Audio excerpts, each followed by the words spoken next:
Well, welcome to the Speak with People podcast. My name is Jason Raitz. I'm excited that you're joining us today.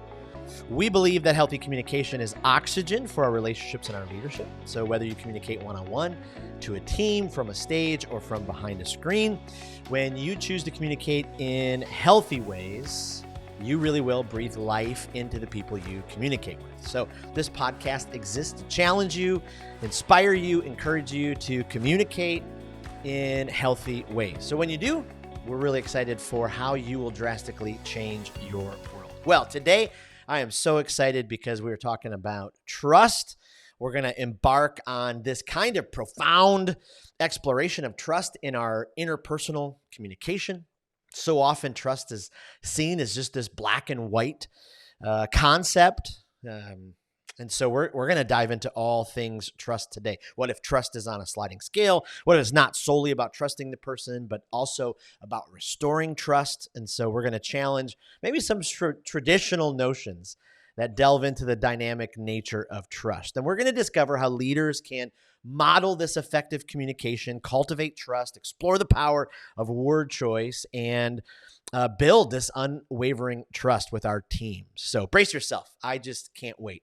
And I'm so excited because today I am joined by a longtime friend. I've known her many, many years. She is just an incredible leader who has been in so many different leadership positions where she has had to learn on the front lines how to lead and has done it well for so many years. I'm going to let her tell you more about her journey. But today I am excited to have Jaci Jeffrey join me today. Welcome, Jaci, to the podcast.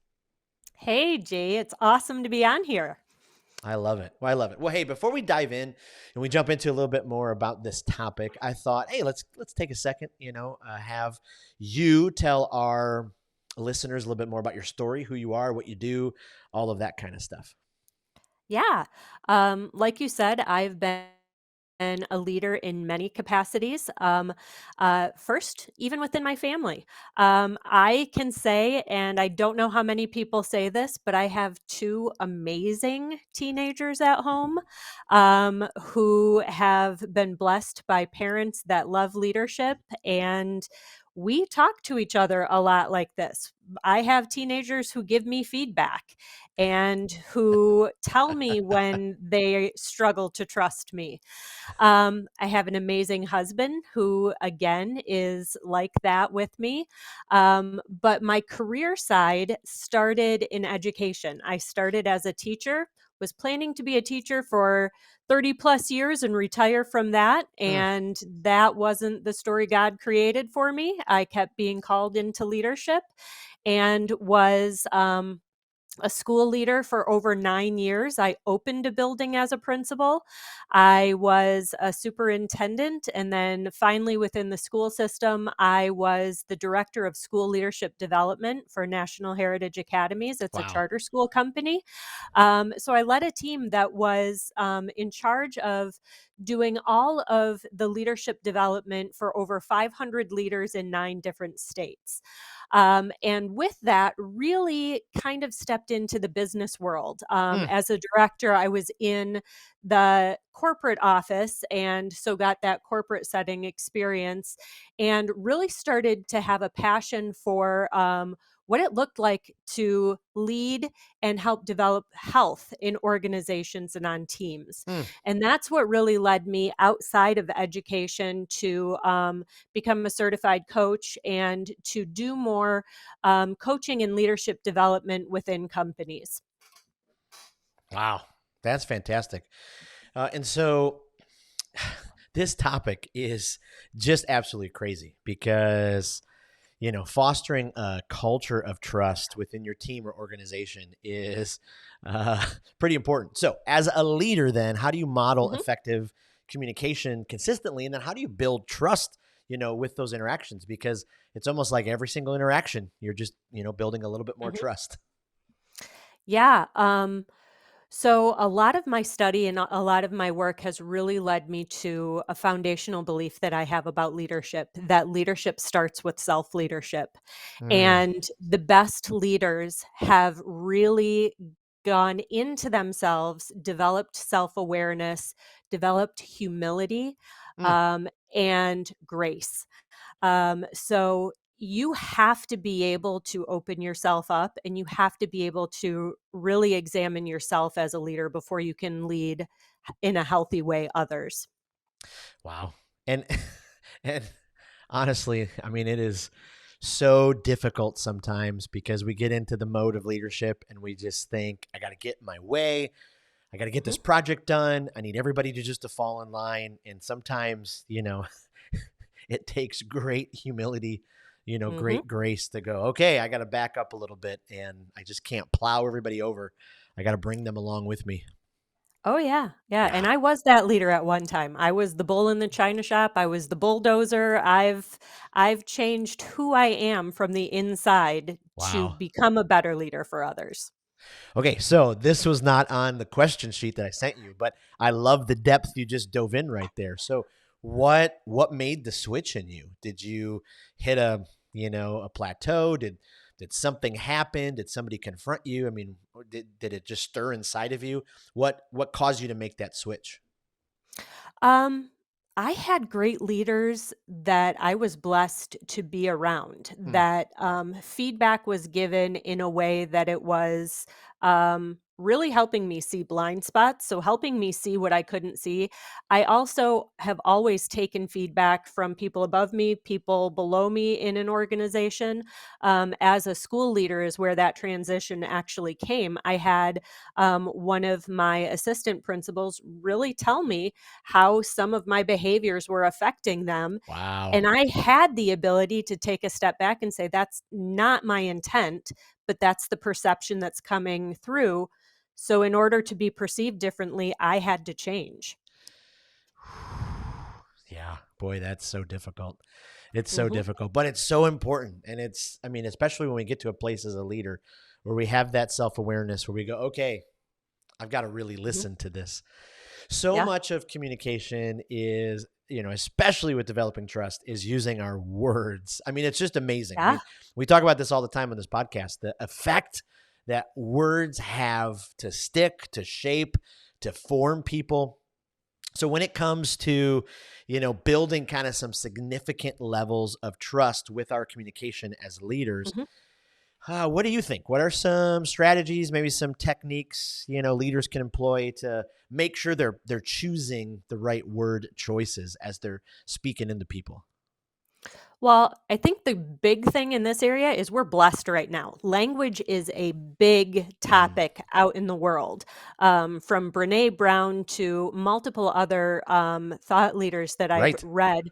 Um, Language is really coming to the surface, and people are diving deeper into that. So if there are leaders out there that haven't jumped on that bus yet, I highly suggest it.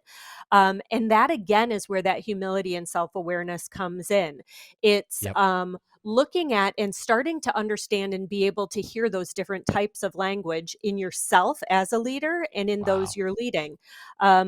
Is there victimizing language coming through? Is there disempowering? Is there minimizing? Am I projecting? Am I distancing? I've even been in situations where the gaslighting is happening. Oh, yeah. Um, so all of these things, it's having the ability to recognize words that tend to be red flags that that type of language is happening, and call it out in others, and also understand it in yourself. I think another good way to look at even language is why am I speaking the way I'm speaking right Mm, now? mm. Things come from a place a lot of times when we aren't speaking in a healthy way.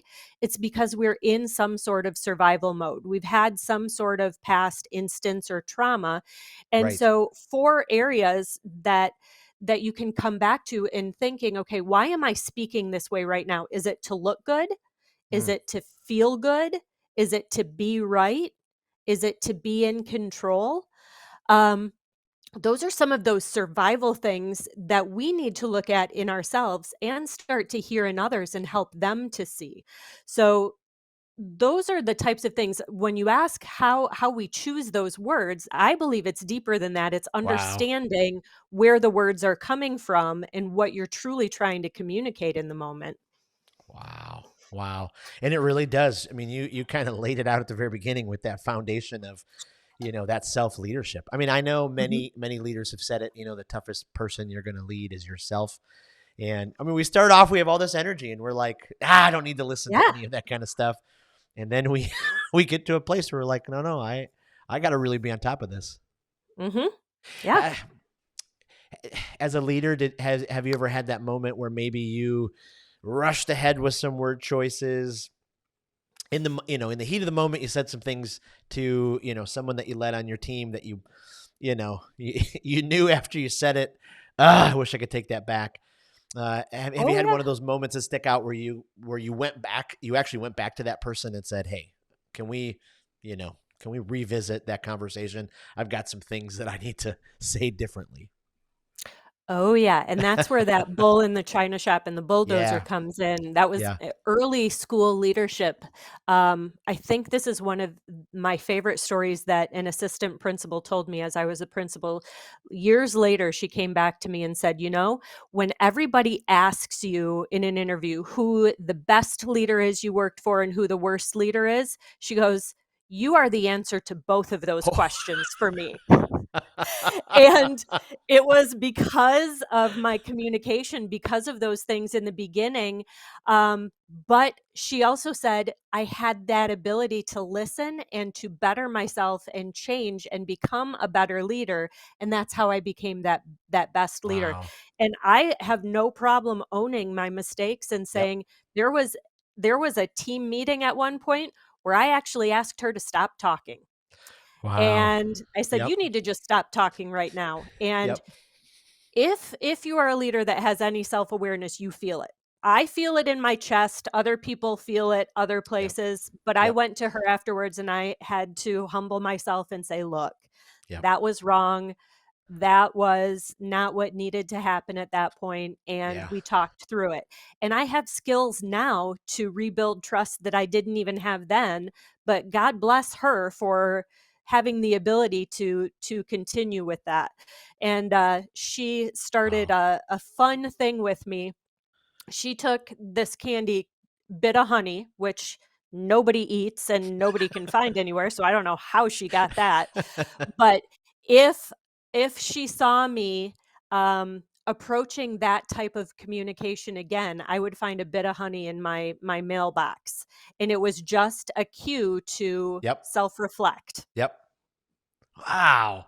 Well, a couple Yeah. of things. One, I mean, you just took me back to my childhood, right? Like those candies were like filling removers. Yes. But then two, I mean, that really speaks to like a deep level of trust, with your team that Mhm, they were able to come to you and have those kind of mhm, conversations. I love that because in so many places, it just doesn't exist. I remember years ago, I led a team and I walked into the room and I could feel the entire room get tense when I walked in. And I thought, mhm. wait a minute, I'm Jason, I'm the fun guy. But when I put Yeah. on leadership hat, it was like, we're charging forward, get out of the way if you're not going to help. And it just hit me. And you just gave us such gold there to be able to recognize some of those self-awareness habits that we need to be able to put into place. So our team, can be able to do that. Trust so often, right? It's associated with transparency, with authenticity. How do we balance the need for transparency and then and then I mean, some people take it to like the very far end, like, okay, you're going way too far with transparency, but how do we balance that need? How do we be transparent but not go too far? What are your thoughts on that? Yeah, I think that's kind of that's a an area of ground that people need to kind of figure out the balance themselves, and it does. You do swing in that pendulum a little bit. But what I have learned, that has worked in the line of leadership is an understanding for myself that, I'm a big proponent of, Pat Lencioni, and he talks about team one. And team one is the team you serve on, and then you have the team you lead. So it took me a while, but I learned that on that team one, the team I served on, sometimes there were things I heard, sometimes there were things that were being discussed that weren't fully worked out yet. And even though I knew the team I led needed to hear this, I Hmm. had to learn that I had to be patient and wait Mm. until it was the right communication, and that it was a cascading communication that came from this whole team one. Okay. And part of the transparency was even bringing the team that I led into that, letting them know that when the time was right, I was always going to bring them into everything they needed to know. But there were times that I would be shouldering it for a little while until it was the right time. Mm. Um, and with trust, they do trust you in that. Yeah. And, it also helps to learn that fine balance of when to share and when sharing is oversharing. But Right. yeah. Wow, that's good. So, with the Patrick Lencioni, I've just started to dive into the Working Genius. I read that Mhm. and I'm like, oh my goodness, so many teams will grow exponentially if they figure out, if they walk through this together and be able to figure out which, area that they're coming from. So, Yeah. for teams, then how important do you think it is to go through something like Working Genius or Strength Finders or whatever the program is, and if there's one that you recommend? Oh yeah. I love me some Pat Lencioni. Mm, I've done and I facilitate the 2-day leadership workshops with okay. the 5 dysfunctions of a team and with working geniuses. But what I found, I've done strength finders, I've done Enneagram, I love disc. They all have different pieces. Mm, And um I don't know that I can personally say that any is better than the other. They all encourage self-awareness. mm, And it's that self-awareness and then the awareness of the people that you're working with and a better understanding of who they are and why they do what they do. yeah. That's where the power comes in. So whichever one works for you is great. I again, I've found my success with Pats because they all work great together, but Yeah. I can't discount other ones I've worked through too. Right. Absolutely. Oh, that's so good.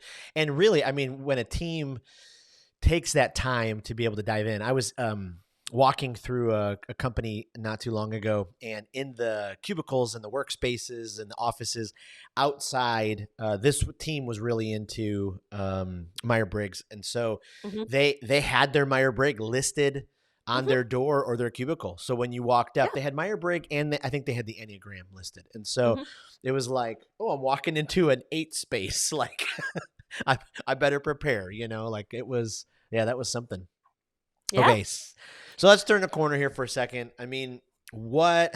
Let's talk about when that trust is broken. I mean, oh my goodness, we've all been there.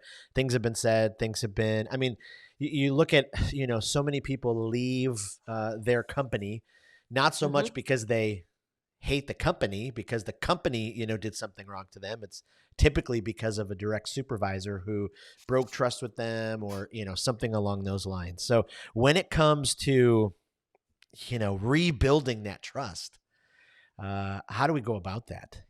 When we've, the trust was fragile, it's been damaged. What are some, practical ways leaders can be on the proactive side to repair it? Let's start in, the leadership seat. So you're the supervisor. You've broken trust with maybe one of your staff members or employees. What are some ways for that person to kind of go about that process of rebuilding the trust? yeah. I think if you'll permit me going back a little bit Of course. before rebuilding and understanding trust in a different capacity helps first. Um, one of the things in my studies of trust and a lot of the programs I've gone through that really helped me was trying to figure out, is trust all or nothing? Meaning, Ooh, when do you say I trust this person and I don't trust this person? yeah. Um, I'm sure you're like me. If anyone ever said, I don't trust you, I would shatter Mm, because that's me. That is me personally as a person. You're saying you don't trust me. right. Well, that's where I found in a leadership program I went through years ago with a company called Leading by Design. Mm. They talk about the 5 fingers of trust. And this brought more of a context to me in the area of trust than I've ever seen before. And I used this on my team, and it was so beneficial. So they call it the 5 fingers because an easy way to remember it is to look at your hand and associate each area of trust with your hand. Yeah. So we start like this. And we know that when you're looking at the middle finger, and that's the finger on your hand, there's a certain association with that finger. And the middle Right. finger is your tallest finger on your Right. hand. That's your integrity. So that's your Mm. character and your integrity right there. Wow. And so your integrity is something that people can trust or distrust. Then we look at the ring finger. And as you can see, I have a ring on. We associate that ring finger with the rings, and the rings associate to commitment. Mm. So your ring finger is commitment. You know, can I trust your commitment to this project, to this team, to this organization? Um, then we look at your pinky finger, which is your smallest finger on your hand, and that is your competency. And we have competency as the smallest because it's not of the 5, it's not the biggest thing that we Mm. fully need to worry about with someone. It's also an area where people tend to grow. Ah. Um, then looking at your pointer finger, that is alignment. Do I trust that we're aligned on this conversation, on this direction, on this goal? So we kind of look at it this way, and this is our alignment. And the final area is your thumb.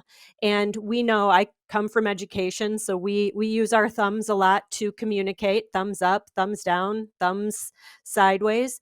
But the interesting thing about the thumb too is it is the only finger on the hand that can touch every Huh. other finger.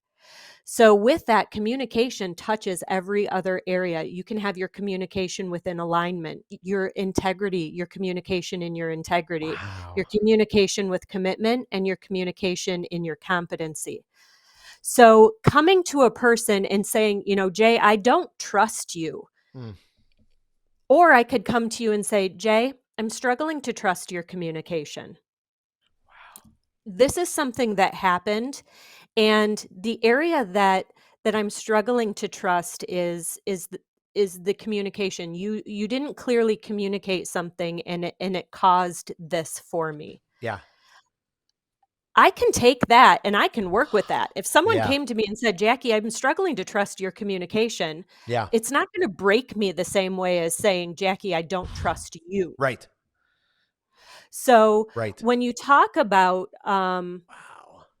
trust being fragile and damaged, those are areas that you can look at. You can look at, is it one of those areas that I can come to that person and talk about?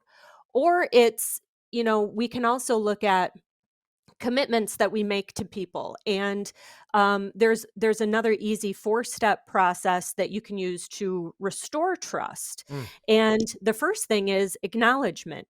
So you acknowledge either I broke this commitment that I made to you, or potentially, I acknowledge that I miscommunicated this. So this Yeah. is me as a leader saying, I broke this commitment to you, or I I miscommunicated this. It can be on the other side too. You can say, hey, you committed to doing this by this date, and you broke that commitment. So it can Mm. go either way. The acknowledgement can go either way, but you start by acknowledging what it is.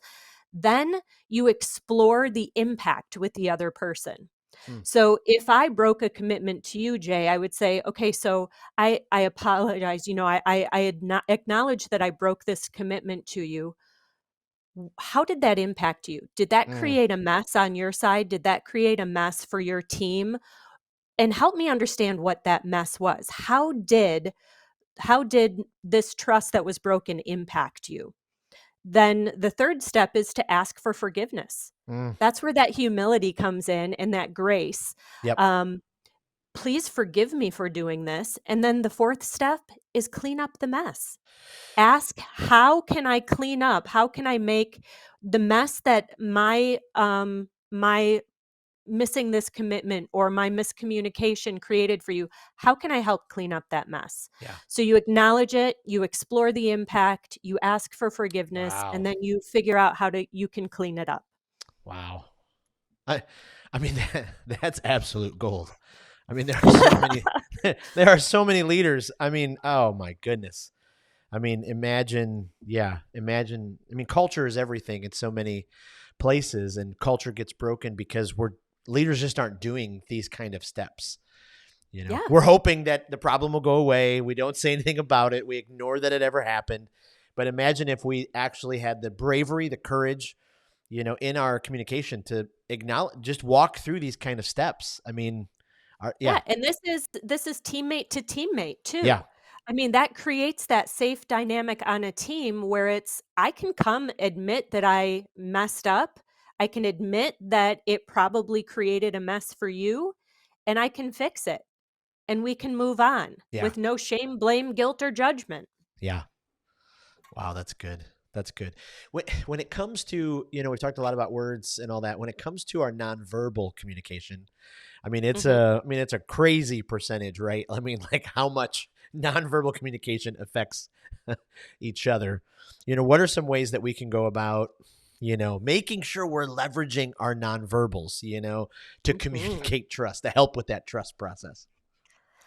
Oh yeah, yeah, and I'm also a good case study in that one. Um, I do if you're playing poker against me, I have a great poker face because it's in your favor.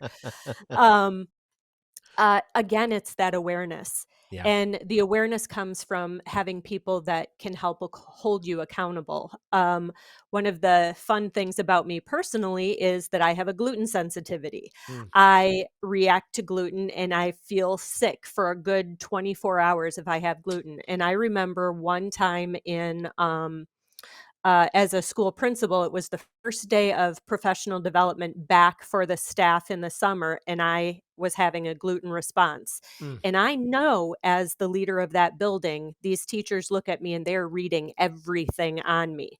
yep. So I had to open that day saying specifically, look, I had gluten. You are going to see things on my face that are discomfort, that are looking not so pleasant.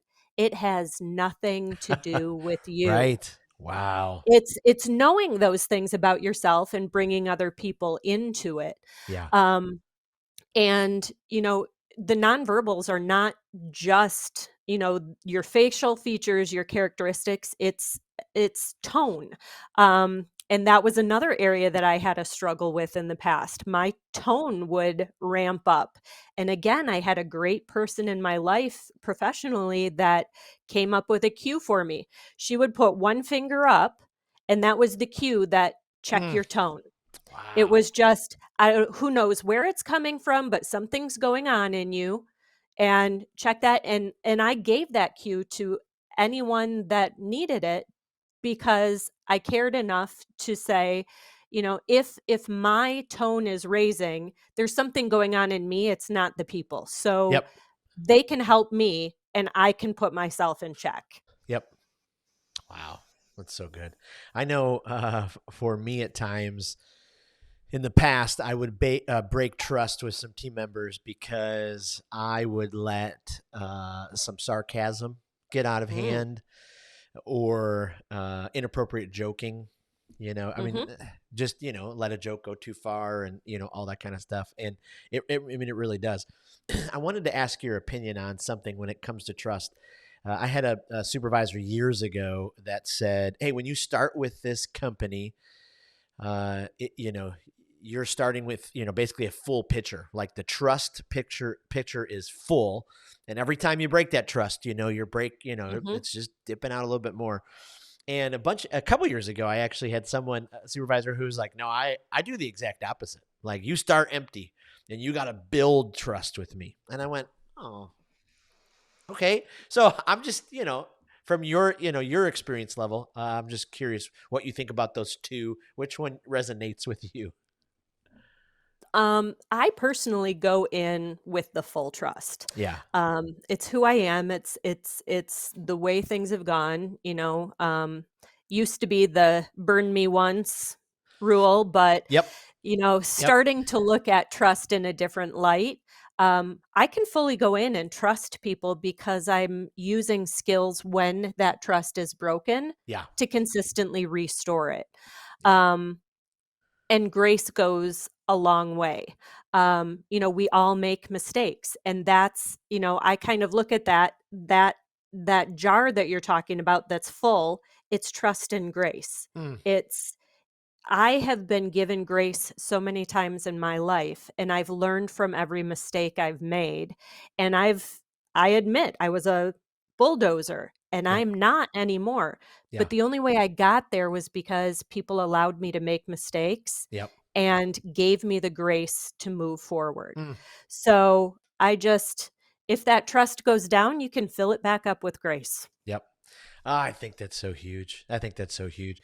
Well, I mean, goodness, I have about 8 other questions I could ask you, but we're going to have to get part B scheduled because this is just, you have given us so much to think about and just so many good practical nuggets. So we're going to make sure we post the notes, we'll post all the notes from this conversation in the show notes and the links to some of the things that we've talked about. But before I let you go, I thought, hey, let's, help our audience to kind of keep getting to know you. So we're going to do some rapid fire questions. These are just kind of fun. But Okay. also, get us into your mind a little bit more. So first question, do you recommend, is there one book that every leader should read? Like, this is just like, you got to read this one. I have a list, but I would say one of them, sticking with the topic and concept I've done so far today, would be The Go-Giver by Bob Berg. Okay. Really looking at giving, continuously giving, and seeing how things come back that way. I love that. I love that. Okay. Is there a podcast or a YouTube, TEDx talk that you're like, this is, you got to listen to this?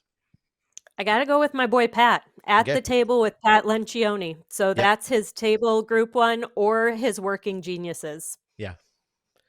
Okay. Fun question just for you and your family. What is one of your favorite, vacation spots? Like, you may not want to give it away because then more people will go, but what's that spot where you're just like, oh, every time we go, it's just incredible. I don't know if I can give it away because many people go there anyways. We are a Disney family. Okay. And we hit Disney all the time, but we always hit Epcot. Epcot has a special place in our hearts because my husband's family helped build it. His Wow. stepdad and his step grandpa were foremen on it. So every time when my kids were younger and we'd go up into Spaceship Earth, they would tell anyone around them that their poppy helped build it. That's So we have really a cool. special connection there. That's really cool. Well, I live about an hour 45 from Disney now, so we've never been to Epcot. So maybe that's the push that I need to Yes. make. That'd be great. Okay, before I let you go, can you point us, where should we find out more information about you, your coaching, all of that kind of stuff online? Absolutely. You can look me up. I'm Jacqueline or Jaci Jeffrey on LinkedIn. My current website is going through a redevelopment, but it'll be back up in a week or two, and that is j2c2.co. So that's J Jeffrey Coaching and Consulting. Nice. And then my email is the same, Okay. Jackie@j2c2.co. Fantastic. And we'll put all of that in the notes as well. Well, Jaci, my friend, thank you so much for joining us on the Speak with People podcast. This has been absolutely rich. I took so many notes, and I know this is going to help just a ton of our listeners. So thank you, so much for your time today.